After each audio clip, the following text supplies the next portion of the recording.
Part 1. You will hear a lecture on deep-sea exploration.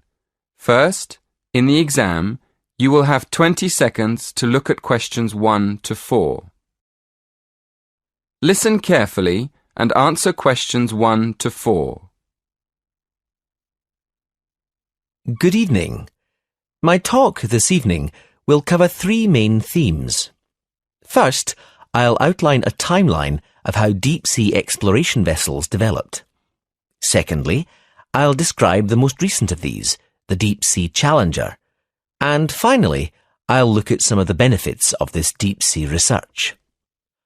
OK, to start with, let's look at how underwater exploration vehicles have developed over the years. The first manned deep-sea exploration vessel was invented in the 1920s. It was called a bathysphere, better known as a diving bell. It was basically a round metal structure with windows with just enough room for 2 men to sit in. And it was lowered into the ocean on a cable. The first descent in the diving bell took place in 1930, and in 1934 it went down to a depth of nearly 1,000 metres, which was impressive for the time. The problem with the diving bell was that it had no power of its own, and there wasn't much room for the researchers to move around. So, the next development after the diving bell was the bathyscaphe, a small manned submarine invented in the 1940s. The difference between the two was that the bathyscaphe had its own power source, which allowed the scientists to investigate in the depths of the ocean more freely. A bathyscaphe called the Trieste reached a record depth of 10,000 metres in 1960. Since then, a new record has been set by James Cameron, who descended to a depth of 11,000 metres for the first time in 2012. Before you hear the rest of the conversation, you have some time to look at questions 5 to 10. Now listen and answer questions 5 to 10. So let's move on now to look at the submarine that took James Cameron so far down into the ocean. If you look at the drawing of the Challenger, you can see the pilot's chamber at the very bottom of the submarine. It's a very small section where the pilot sits and controls the sub and all the equipment on it. Now let's have a look at how the submarine is powered. Going up from the pilot's chamber, in the middle of the sub, on the right-hand side of the drawing, you can see a whole section covered in batteries. They provide the power source that takes the sub all the way to the bottom of the ocean and back up to the surface again. Next to that, there's another important part of the sub. You probably realise that there's no light at the bottom of the ocean, so the sub needs to take its own. If you look at the back of the sub, in the middle, just next to the batteries, you can see the panel of lights. They provide the light for filming and taking samples from the seabed. And one more part of the sub, which is important for navigation and to stop it spinning out of control, is the large fin at the back. You can see it at the back of the sub at the top of the drawing. OK, to conclude my talk, I'm going to ask a couple of questions. First, what is the purpose of this deep-sea exploration? And second, is it worth the expense?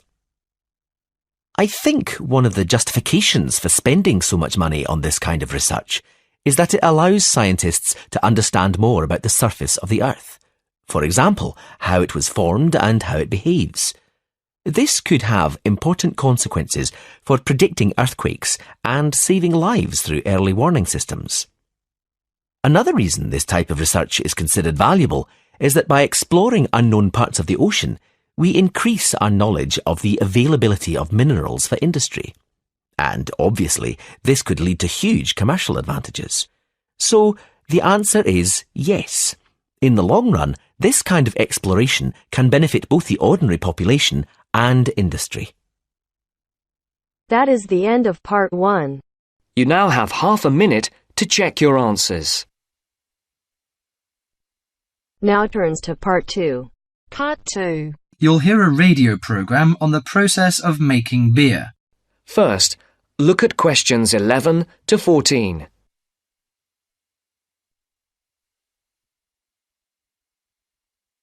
Listen carefully.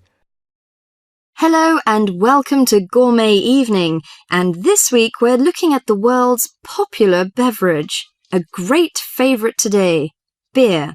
And in the studio to tell us all about it is Clark Maxwell. Beer is one of my personal favourite beverages, and I've got a number of facts, tips and trivia about beer to share with you. So, who invented beer and when? What is beer made of? Actually, historians are not entirely sure when beer was invented, but they guess that beer was created accidentally by early nomadic tribes roughly 10,000 years ago. The four primary ingredients are malt, hops, yeast and water. Malt, which gives the beer a sweet taste, is made from barley soaked in water until its husks open and sprout. The sprouts are then dried and crushed. The small flowers of the hops vine are added partly because they taste bitter, helping balance the sweetness of the malt. Hops prevent the growth of bacteria that can spoil beer. Yeast is responsible for fermentation, which creates the alcohol and carbonation. Beer makers sometimes use additives or substitutes for malt or hops. Substitutes such as corn or rice can make a beer lighter or cheaper to produce. Before the broadcast continues, look at questions 15 to 20.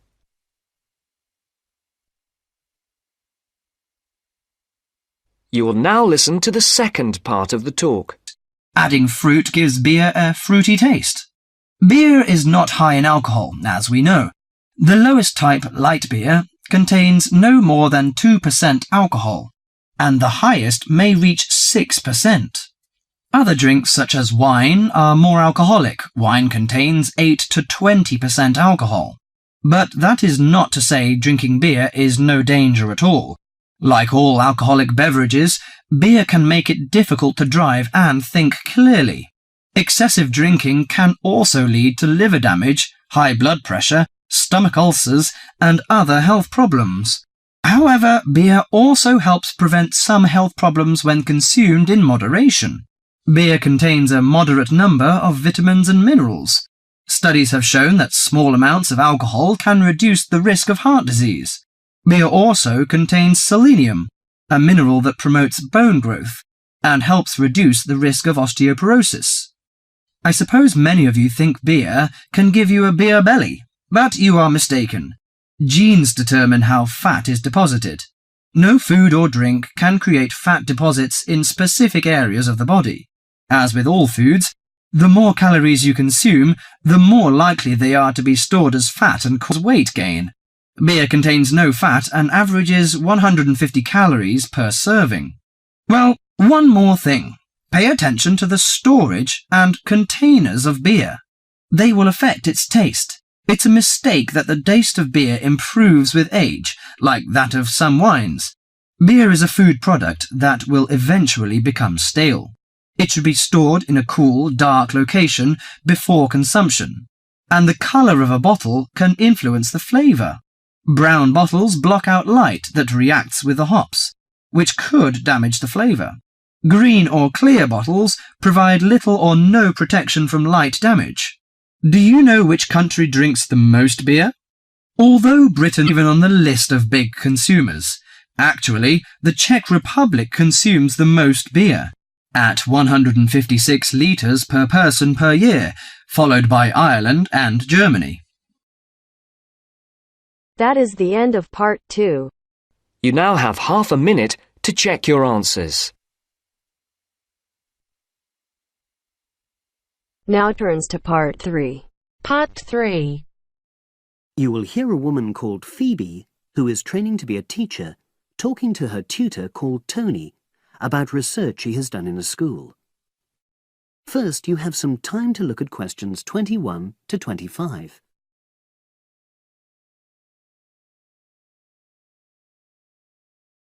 Now listen and answer questions 21 to 25. So, how did you get on with your school-based research, Phoebe? Well, it was exhausting, but really valuable. Good.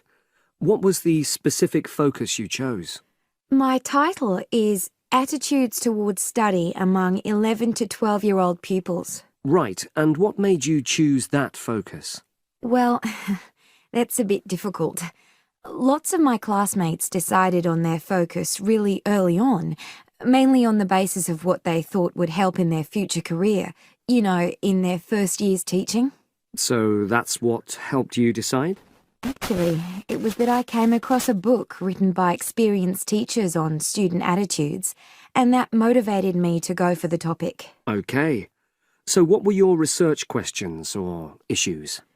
Well, I wanted to look at the ways students responded to different teachers, particularly focusing on whether very strict teachers made teenagers less motivated. And from your research, did you find that was true? No, not from what I saw, from my 5 days observation, talking to people and so forth. Okay.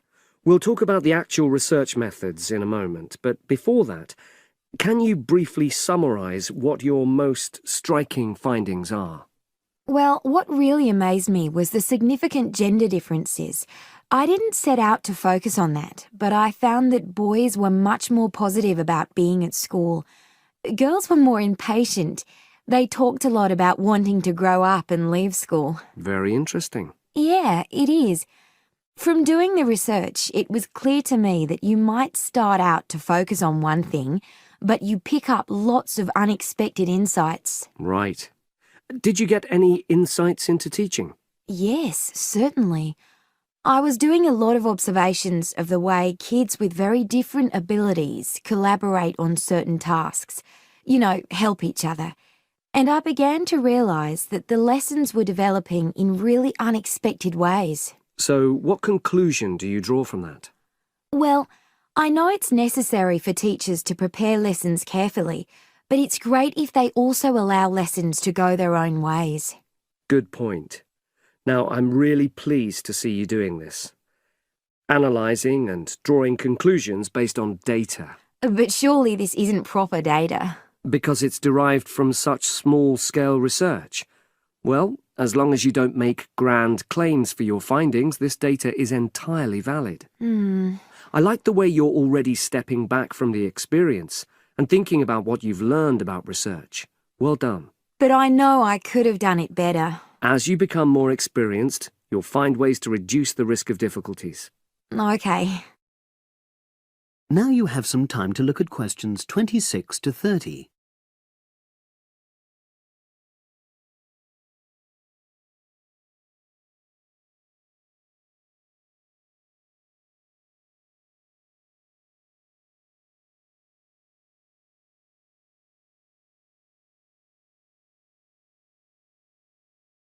Now listen and answer questions 26 to 30. So, let's look in more detail at how you gathered your data. Let's start with lesson observation. Well, it generally went quite smoothly. I chose my focus and designed my checklist. Then teachers allowed me into their classes without any problems, which surprised me. It was afterwards that the grueling work started. Yeah, it's very time-consuming, isn't it? Making sense of analysing your observation notes. Absolutely. Much more so than interview data, for example. That was relatively easy to process, though I wanted to make sure I used a high-quality recorder to make transcription easier. And I had to wait until one became available. Right. And did you interview some kids as well? In the end, yes. I talked to 10, and they were great. I'd imagined I'd be bored listening to them, but... So it was easy to concentrate? Sure. One of the teachers was a bit worried about the ethics, whether it was right to interview young pupils, and it took a while for him to agree to let me talk to 3 of the kids in his class, but he relented in the end. Good. What other methods did you use? I experimented with questionnaires, but I really regret that now. I decided to share the work with another student, but we had such different agendas it ended up taking twice as long. That's a shame. It might be worth you reflecting on ways you might improve on that for future projects. You're right, yeah. Okay. And the other thing I did was stills photography. I didn't take as many pictures as I'd hoped to. Lack of time? It's pretty easy just snapping away, but I wanted each snap to have a purpose, that would contribute to my research aims, and I found that difficult. Well, that's understandable, but remember... That is the end of part 3. You now have half a minute to check your answers.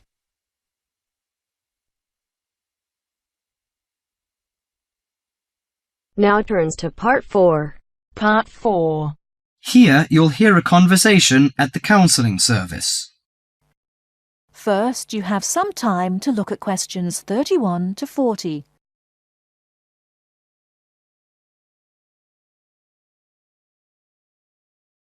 Now, listen carefully and answer questions 31 to 40. Hello, sit down, please. Thank you. Well, I heard about your counselling service from a friend, and I was really interested. You know, I'm a new student and I don't know how you work, and... Well, the primary task of our service is to enable you to become more effective in your life, inside and outside the university. I think counselling is valuable if you're feeling that your life has become out of balance in some particular way. For example, it may be that you're experiencing difficulty in managing change, stress or burnout, difficulty with concentration, depression or anxiety, or a recent crisis of some kind. It can really help to talk things over with a counsellor. I see. After the semester began, I found I was facing tons of decisions that would be made by myself. I felt under stress sometimes. Yes, most new students have problems like yours. Just as I have said, it's a kind of being out of balance. Much of what we do is to help you get your thinking, feeling, behaviour, or perspective on life back into balance. We'll seek to help you focus on and understand more clearly the issues that concern you. But the issues are complex, I think.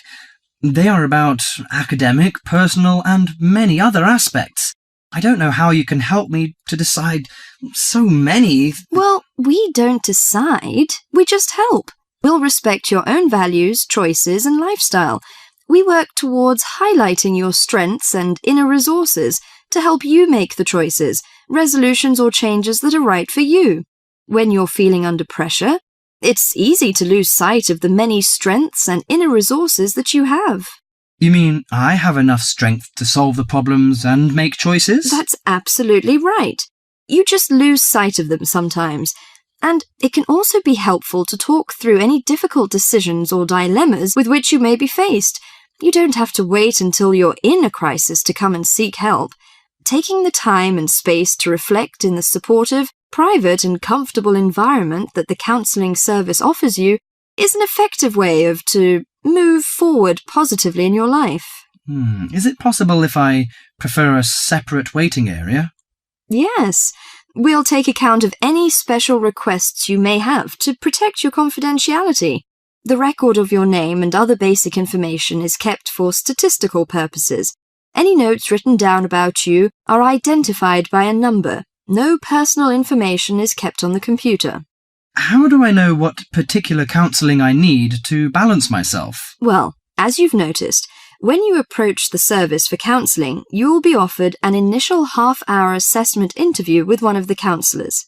They can answer any questions you may have and help you to assess whether individual counselling is the best way forward for you.